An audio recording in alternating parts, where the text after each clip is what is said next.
All in the Mind by Gene Henderson, 1954.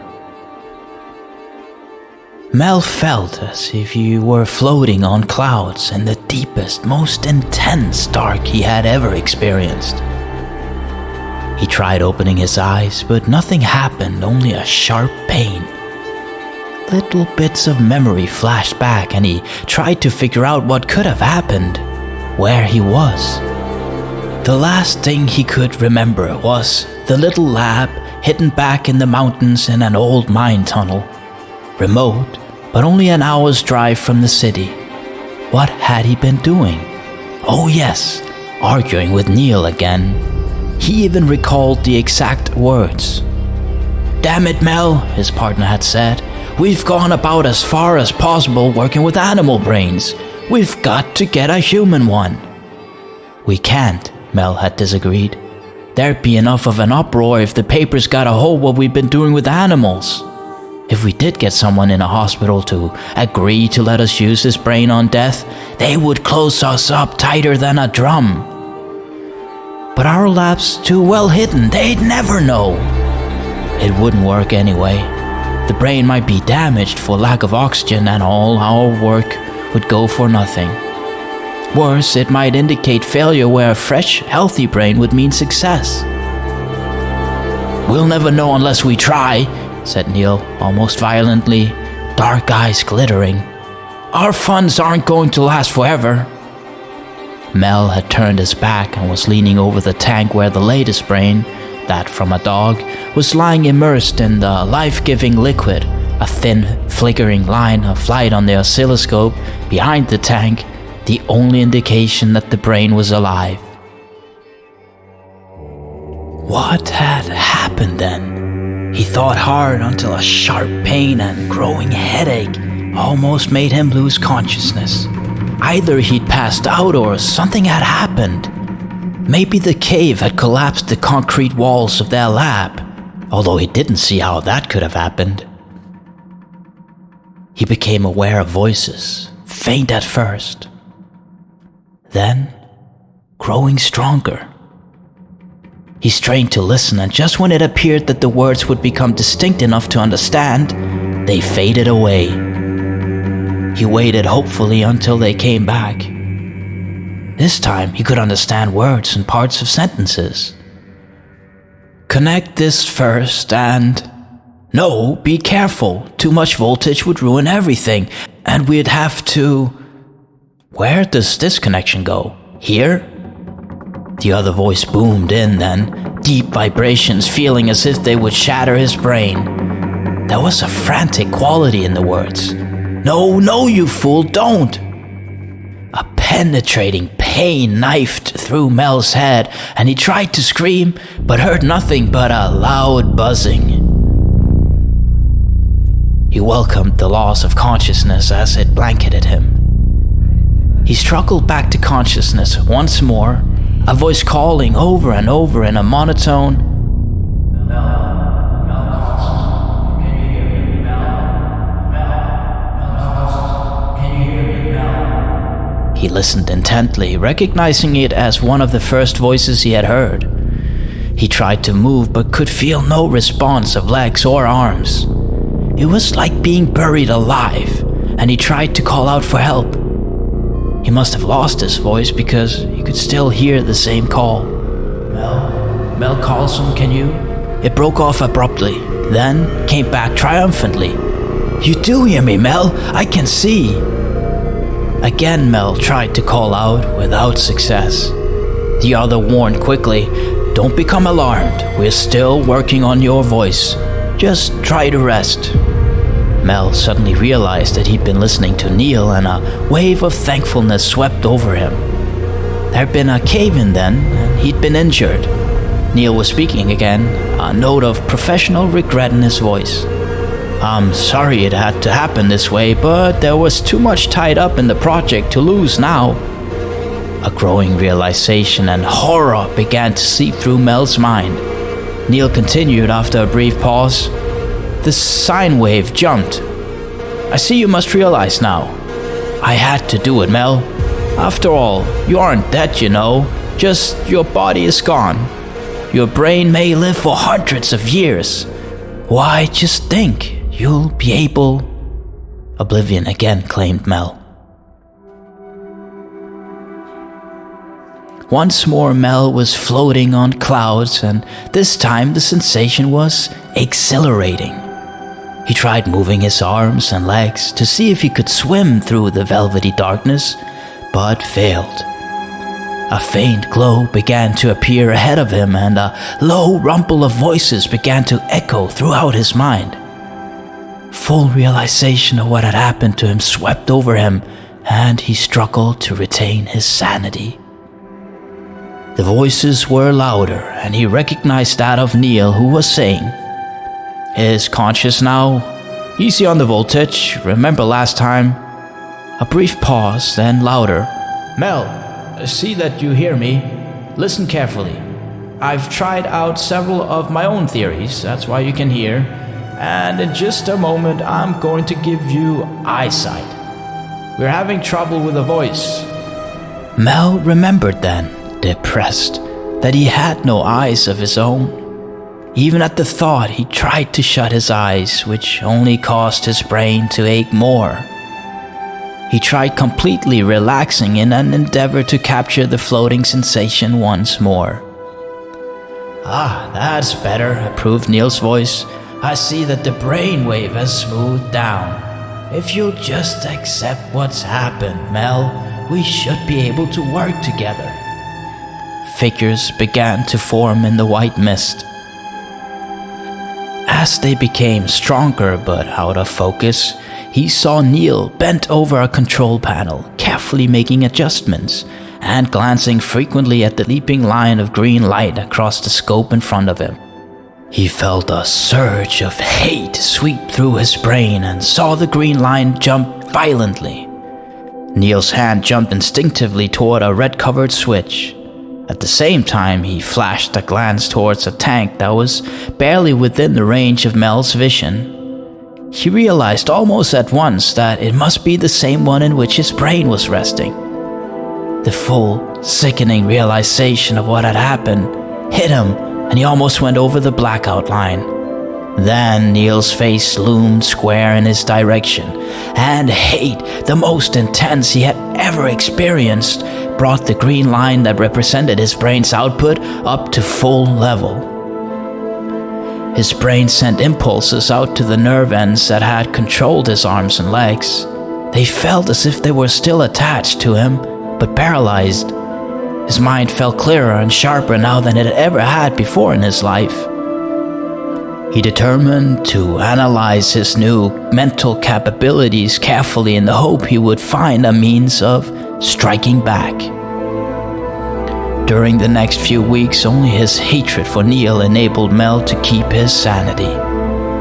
The first empty feeling that the future could hold nothing for him but horror gave way to planning and scheming.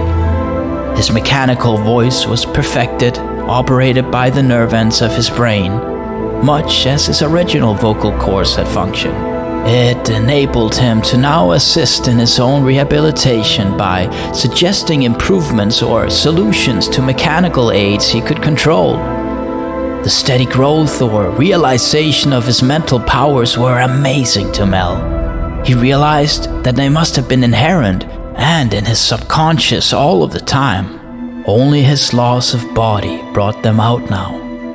That, plus the fact that he required practically no rest if the stimulants pumped into the tank, were sufficient.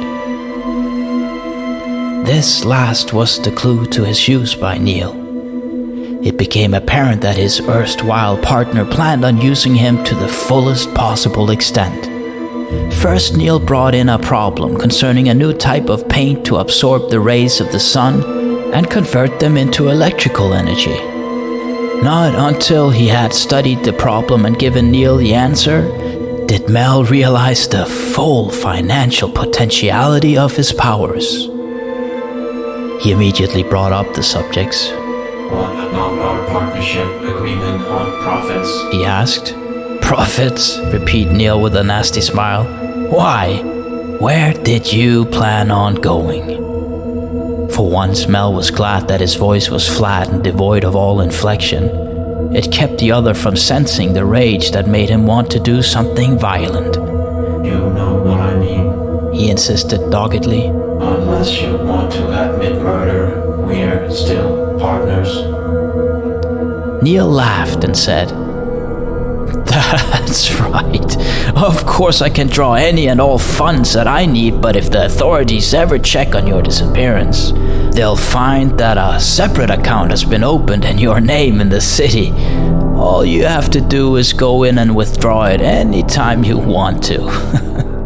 He chuckled, then grew serious. "Don't get any ideas," he warned. "We've been spending most of the time during the past couple of months getting you in shape for your intended function, and I'm going to bring more and more problems into you." He explained further. "I've opened an engineering consultant service in the city, and this paint formula alone will bring us all the business we'll need." He pretended to be busy at one of the computers being installed, but Mel could see that he was glancing out of the corners of his eyes at the oscilloscope for indication of a brain reaction. Mel had learned several weeks ago that he could control the output of his brain and had been careful to conceal the fact from Neil. His partner said, disappointment in his voice, "Doesn't my attitude bother you anymore?" Mel's mechanical voice rolled out, "When you destroyed my body, you destroyed all emotions. If that's the way you want to do things, that's the way it'll be." "But the ethics." "I know what would happen to me if you turned me over to the scientists. I'd be a freak and treated as such. I owe nothing to the world." "Swell," enthused Neil, this time his face twisted into a grimace of pleasure. "I've got a lot of plans that you'll fit into." Experiments had been made with muscular control, and they discovered that Mel could govern an electrically powered table controlled by shortwave radio. Another eye that could swing in a 360-degree circle had been mounted on it and broadcast its information to Mel's optical circuit. A mechanical arm had also been installed on it, and Mel spent long night hours when the lab was quiet, perfecting his control over it.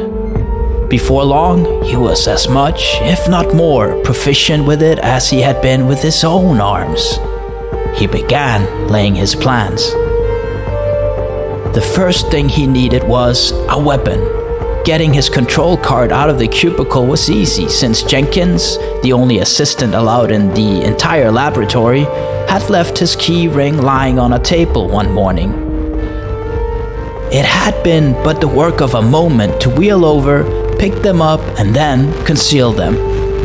Jenkins had spent a frantic hour in search, but finally went into the machine shop to make up a new set. He had first cautioned Mel against letting Neil know, almost fawning in his gratitude when Mel promised. He searched the entire lab the first 2 nights, but discovered that Neil had taken the revolver he had kept in a drawer of his old desk. It would take too long to try and machine another one, although their machine shop had proven its capability of turning out anything. A knife he discarded as too clumsy for his means of control. He then carefully considered steel darts shot from a tube by compressed air or carbon dioxide, but reluctantly abandoned that idea also. Since he had a machine's limitations as well as advantages, he'd have to begin thinking less like a human. So, the first thing to base a weapon on would be the material most plentiful in the lab. That was electricity. Once determined on the line of his endeavors, he briefly marveled again on the still unexplored potentialities of his brain. The weapon would be mounted on his own card, and electricity could either be broadcast or self-contained. For mobility, he decided on a power pack. The weapon itself evolved so easily that he wondered why no one had thought of it before now. Special type condensers built a battery charge up to over 1,000,000 volts for a split second. This charge, invisible until it hit an object more solid than air, was contained in a very narrow beam by strong screens of opposite polarity. The entire sequence of operation was almost instantaneous, and the bolt was more in the nature of an electrical projectile than a continuous beam. He decided that the unit, resembling a flashlight, could be mounted in a concealed spot under his eye, so that it could be fired at whatever he might be looking at. Now that he had a means of defending himself, Mel felt more at ease but at a loss for his next step. Merely eliminating both Jenkins and Neil would gain his revenge. But what then? He could always notify the authorities, but mentally flinched at exposing himself to the world as a freak and being at the mercy of the morbid curiosity of millions.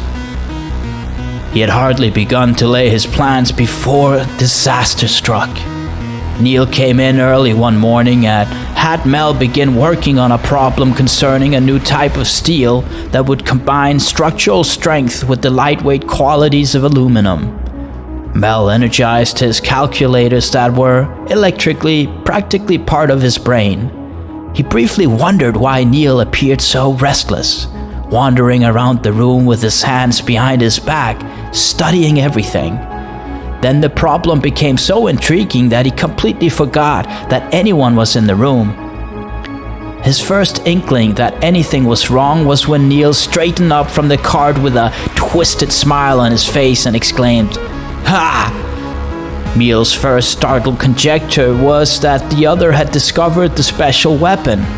He tried to rotate the lens so that the weapon would point at Neil, but by other stationary lenses in the room, that the one on the cart remained motionless. The same was true of the mechanical arm. In fact, the entire cart was dead. "I pulled the main power fuse," said Neil, a slight smile on his face. "I suppose you thought you were getting away with it completely." Not positive as to how much his partner knew, Mel decided on silence as his defense. The smile disappeared from the other's face and he continued, slowly, "Something must be wrong with your reasoning. I knew something was up when the power company's statement showed an unusually high increase in power consumption. From there on, it was easy to read the meters at night myself and the next morning. What were you up to anyway?" Mel still maintained his silence. "Okay, if that's the way you want it," said Neil more harshly. He walked to the end of the tank and Mel felt his brain telegraphing warnings to severed nerve connections not yet again in use. Neil reached out to a valve Mel recognized as controlling the minute amount of chemicals that served to nourish the cells in his brain. Relays were connected to it that also regulated the injection of oxygen proportionately into the fluid. He turned it slightly, then began watching the oscilloscope closely. In a matter of seconds, Mel felt his usual sharp senses begin to dull. The oscilloscope blurred until, by great effort, he brought it into focus again. He saw that the height of the wavy line, denoting the strength of his brain's output, was abnormally low. "Feeling all right?" asked Neil in mock anxiety. He turned the valve back to its correct setting and almost instantly Mel felt better. "That's just a sample of what can happen if you force me to it," warned the other. "A little more of a turn and that super brain of yours would be garbage. Only I wouldn't do that, of course. There are a few more experiments I want to make before your brain dies." Mel decided to talk before the other goaded himself into some unplanned action.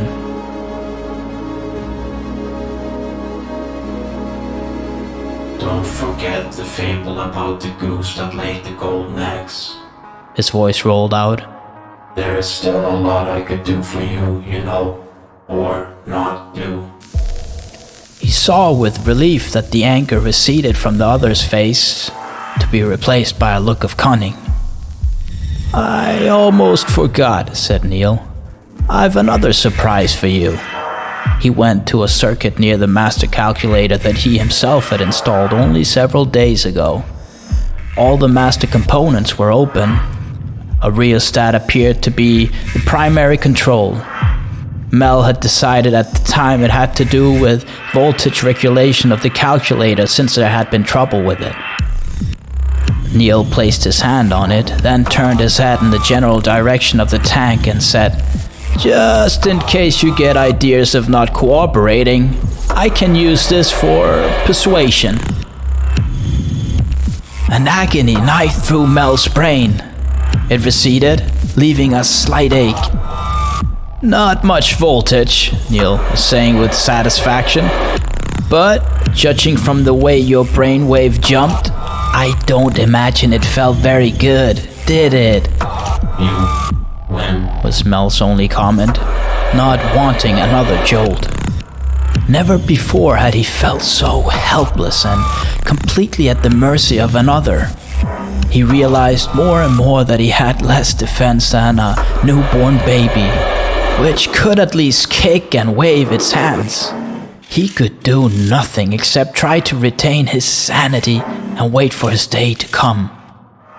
"Good," approved his partner, his manner indicating that it was the most natural thing in the world that Mel should give in. "Just in case you forget, I think I'll keep the cart disconnected so that you can't do anything to harm yourself at night." His manner abruptly turned businesslike. "Now then, that paint formula story got around and we've got a lot of business to handle. Most of it's routine for you, but we'll drag it out and sock them completely. A couple of items we'll copy after you solve them and say it couldn't be done."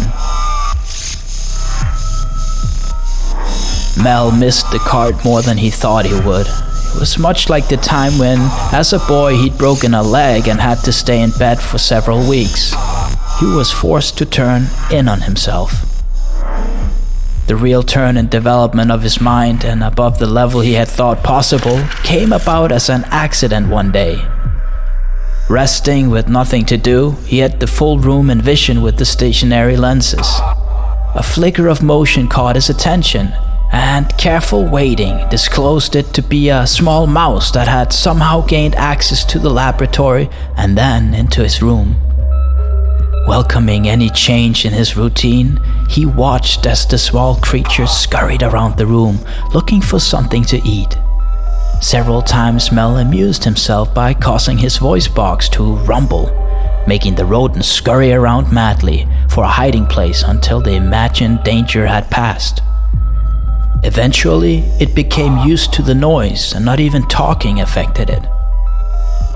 It disappeared from sight for several minutes, and Mel had just begun to wonder if it had a nest in the equipment when it reappeared on top of the calculator, near the electrical prod that Neil had used on his brain. Remembering the searing jolt it had given him, Mel watched anxiously as the mouse pushed an inquisitive nose into the still exposed components. He became more concerned as the animal became more intrigued.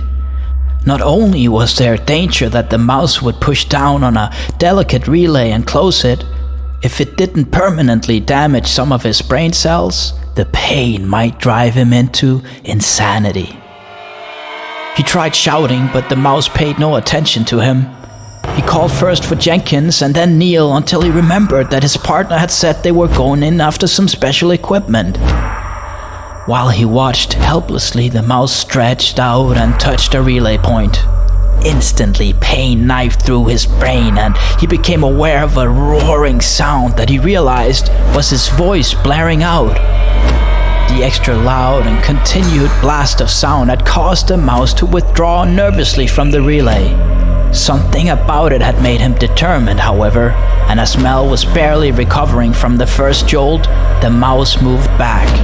Mel wished desperately that the cart had been left in operation so that he might at least use the sound of motion or the mechanical arm to frighten his tiny tormentor from the vicinity of the relay. He watched intently as the mouse came closer to the points, oblivious to everything else in the room. A violent surge of hate coursed through his brain cells, and he was surprised to see the mouse flung violently back down to the floor. It lay there motionless, and he finally realized, with thankfulness, that it was dead. As the pain from the jolt subsided to the point where he could barely feel it, he began to wonder what had happened. The amount of voltage necessary to hurt him was so small that nothing beyond a direct short across the primary power would have affected the mouse.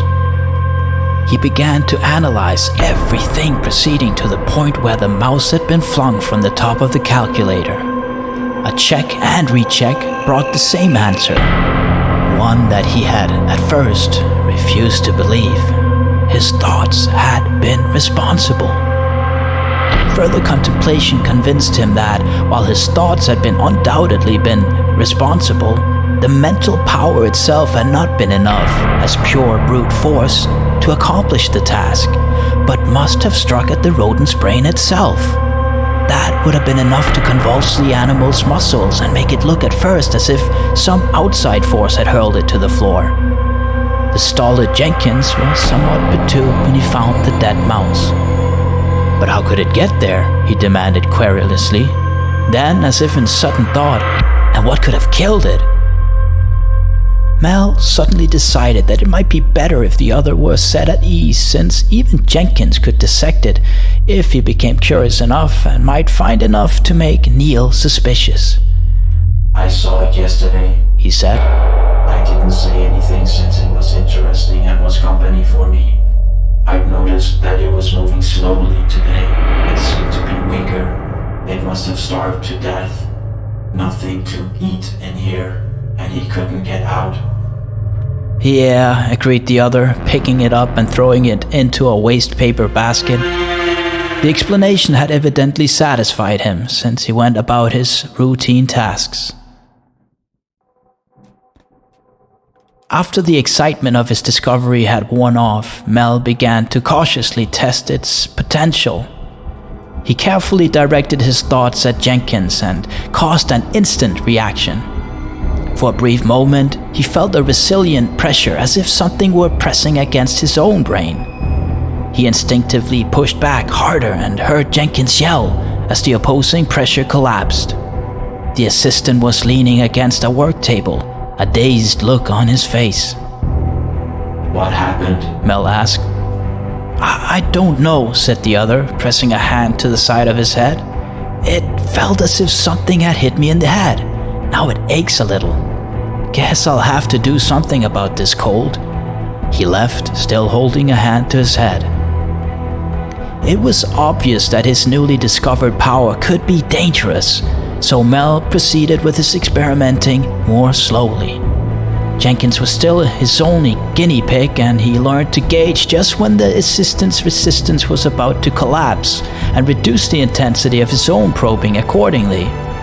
He was disappointed to discover that either it was impossible to read another's mind or that he hadn't discovered the method. However, he could roughly direct the other's actions. Jenkins had been becoming increasingly nervous, so Mel became even more subtle in his experimenting. He'd wait until the assistant was idle and then either make him cross his legs or put one or the other of his hands up to scratch his head.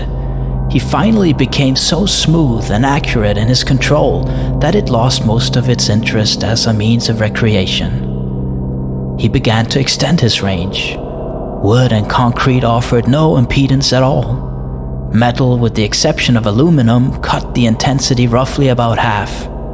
Jenkins was in Mel's room when he first probed Neil's brain. His partner's mental resistance was much higher, and he pressed slowly but methodically so that the breakthrough would be controlled.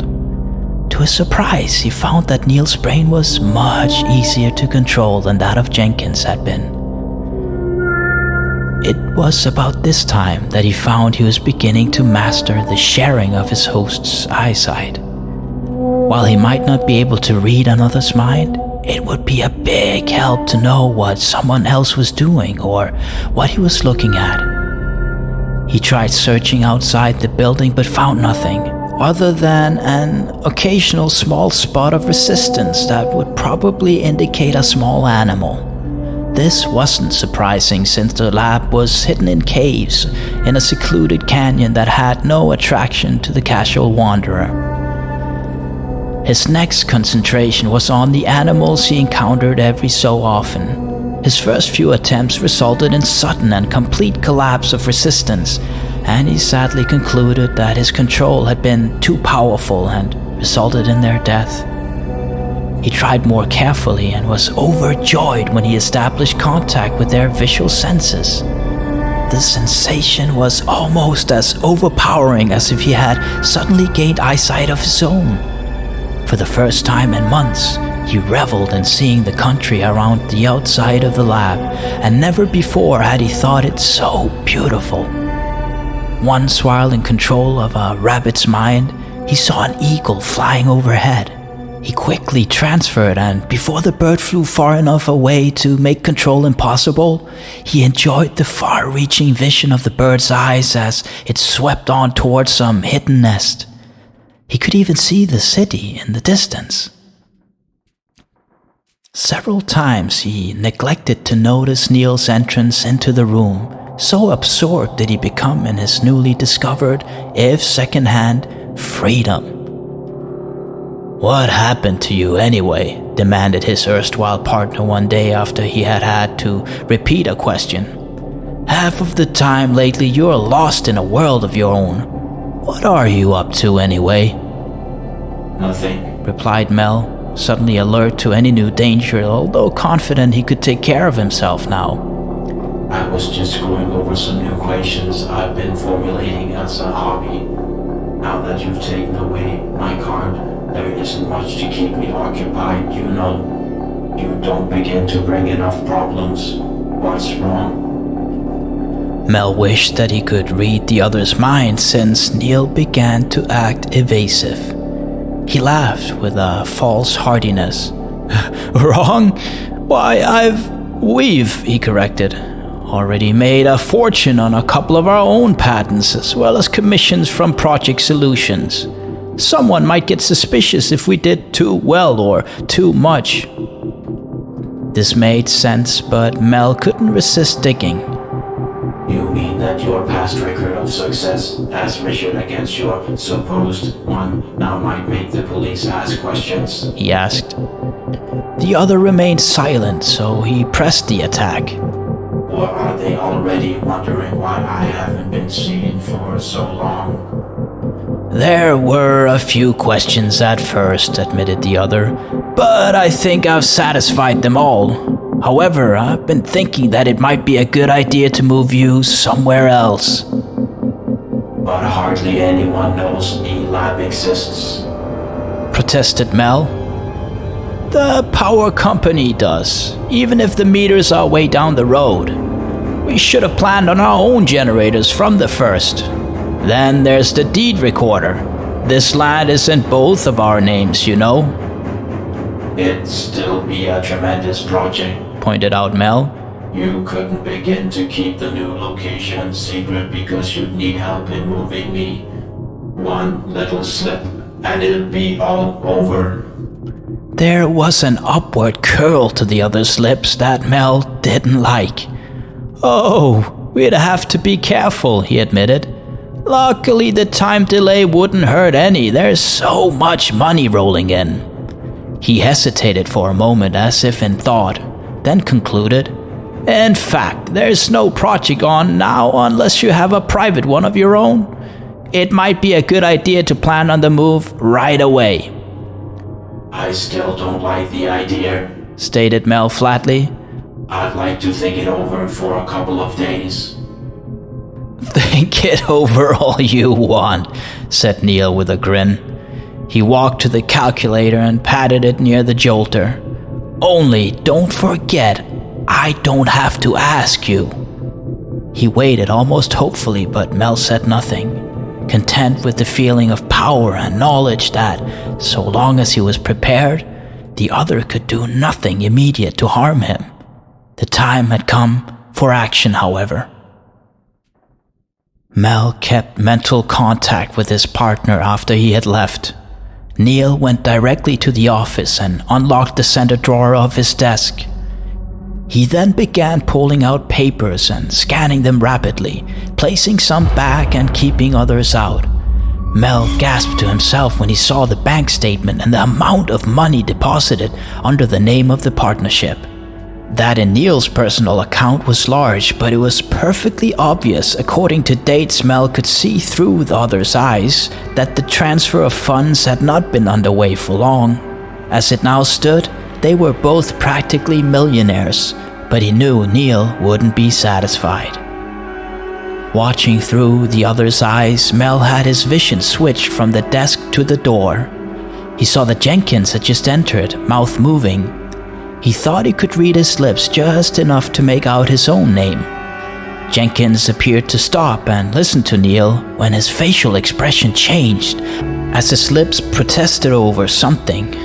Mel's vision then switched to another desk drawer that had been opened, and he saw his missing revolver nesting in it. Neil withdrew it and pointed it at Jenkins. The assistant stepped back, hands up as if to ward off a blow. Then, a placiding if anxious smile spread over his face, and his mouth worked rapidly, too much so for Mel to read any words. Whatever had been said, it appeared to satisfy Neil, since he lowered the revolver.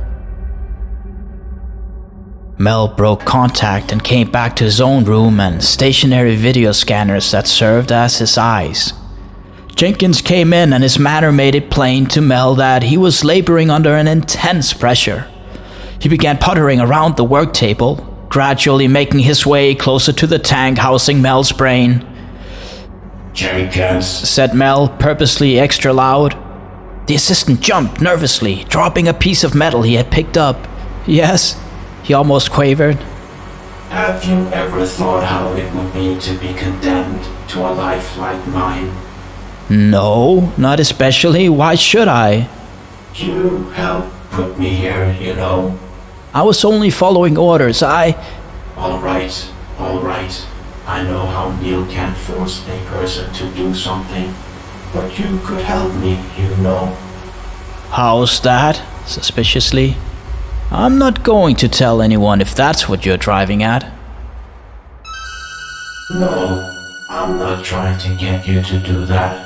All I want is the fuse replaced on the cart. Then it would feel as if I were moving around and break up the monotony. This is worse than any solitary cell in prison could ever be." "No," refused the assistant flatly. "It wouldn't do you any good anyway. It's just..." He stopped, hand going to his mouth as if he had said something he wasn't supposed to. "How's that, Jenkins?" reminded Mel as gently as he could. "What's supposed to happen?" "I don't know," replied Jenkins sullenly. "Put a fuse back in the cart," directed Mel. At the same time he applied pressure almost to the breaking point against the other's mind. "No!"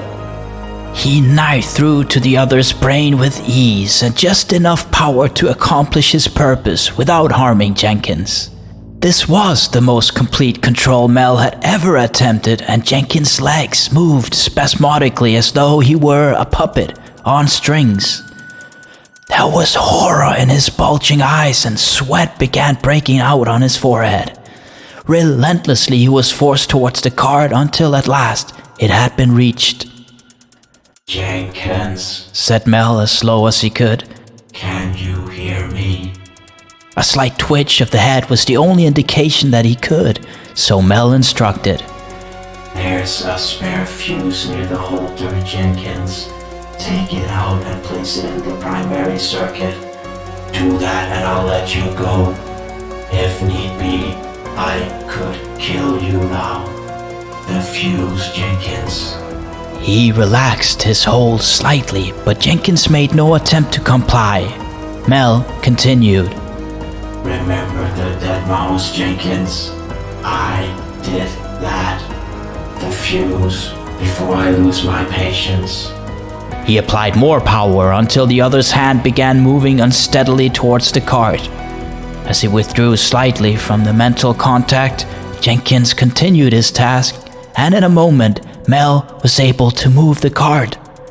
He had momentarily forgotten Jenkins until he became aware that the assistant had let out a yell of terror and was rushing for the door. Mel watched with amusement, knowing that he could have stopped the other with hardly a strain. Just before he reached the door, it opened and Neil appeared. Jenkins came to a halt and stared in terror at his employer. "Well," said the other impatiently, "what's been keeping you, Jenkins? Did you?" No, he didn't, answered Mel. At the same time, he caused the cart to move sideways and swung the video scanner until it was staring directly at Neil. "Well," said the latter accusingly, switching his gaze to the terrified Jenkins, "so this is how you follow out orders?" "He made me do it, boss, he made me do it," babbled Jenkins as Neil, face set with determination, drew his revolver from a pocket. Before the astounded Mel could do more than gaze incredulously, there were two sharp cracks, and Jenkins slowly placed his arms around his stomach and rocked back and forth in agony before toppling over to the floor to lie motionless. "Now you," said Neil, swinging his revolver towards Mel's tank. Mel frantically stabbed at his partner's mind but could feel no pressure. Another shot rang out and he felt a numbing pressure seemingly from every direction that could only mean it was against his physical brain itself.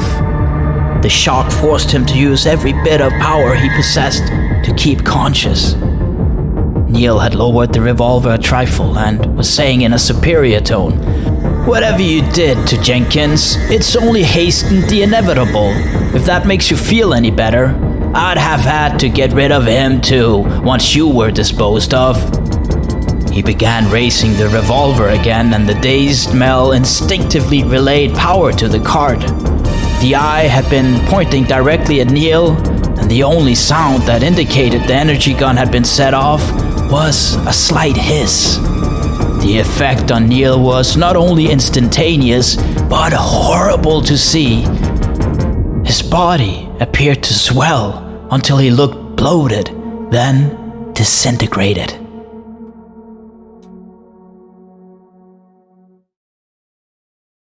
Mel felt himself becoming weak and hastily brought the cart over to examine the damage the one shot had done to him. Almost fearfully, he scanned himself and saw with relief that the shot had penetrated the tank and was letting the life-giving liquid escape onto the floor. A quick glance into the tank showed that the lead pellet had missed his brain, but the pressure on the liquid had caused him the initial pain. He directed the cart over to the workbench and brought back a tapered piece of wood. The arm placed it into the hole and then applied pressure until the trickle had stopped. It would do until he could effect a permanent patch. He began to feel stronger almost immediately, and knew that the automatic features of his metal body were renewing the liquid at top speed. Using the cart, he first checked the supply of chemicals fed as needed into the tank and saw that there was sufficient quantity to last him for at least a month. He thanked the good fortune that had allowed Jenkins to put the cart into operation before it was too late. Without it, his end would have been as certain as if Neil had been successful in killing him. His first task was to construct several more carts, each complete with video scanner. One of them was larger than the other. Its first task was to dispose of the two putrefying bodies. Working almost 24 hours a day, he hooked an intercommunication system to every room of the underground lab and directly into his system. Even the telephone was connected to it so that, if necessary, he could answer it or make a call. The day finally arrived when there was no more he could do. The entire lab was almost like a steel and concrete body, so thoroughly had its every function been integrated as part of his brain. The decision he had been almost frantically avoiding could no longer be put aside. He had approximately a week in which to decide. It would be simple to call the police and in turn let them notify the various scientists as to his position. He dreaded the thought of the circus that the lab would become. Erstwhile friends would troop in to look at him with morbid curiosity. Then, when his potential became known, tasks would be assigned. There was a definite possibility that he would be moved, even at the danger of injury to himself. Countless thousands would demand it, and their will would be obeyed, unless the curtain of national security could be drawn across him. One day was spent in contacting the animals outside the lab and reveling in flight for a while. Then he sped through the countryside, first with a coyote, then with a deer. There was a possibility that if the scientists moved him, his new tank would be shielded so that it would be impossible to enjoy himself as he now was. All in the name of science, of course. On the other hand, if it were possible to have all supplies delivered to a nearby point where he could pick them up, he could continue his present method of existence. His mind jumped eagerly from problem to problem which he could undoubtedly solve for the benefit of mankind. The present patents in the partnership's name would bring enough money indefinitely to pursue them, since much could be done by pure thought. There was the survival phase first. He wondered if it would be worth the effort. Finally, he had less than 3 days left, which narrowed the safety margin to the lowest point he cared to think about. He opened the telephone circuit and heard the operator say, "Number, please?" He hesitated briefly, then said, "The Warren Chemical Supply House, please."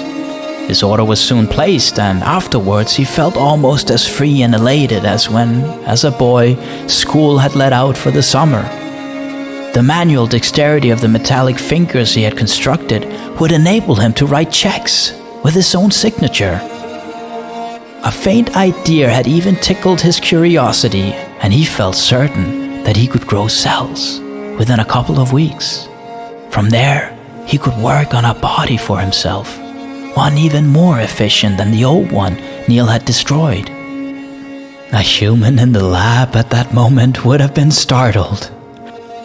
As near possible as it was for any wheeled vehicle to do so, he had several carts almost doing a jig in the main office. His new life had just begun.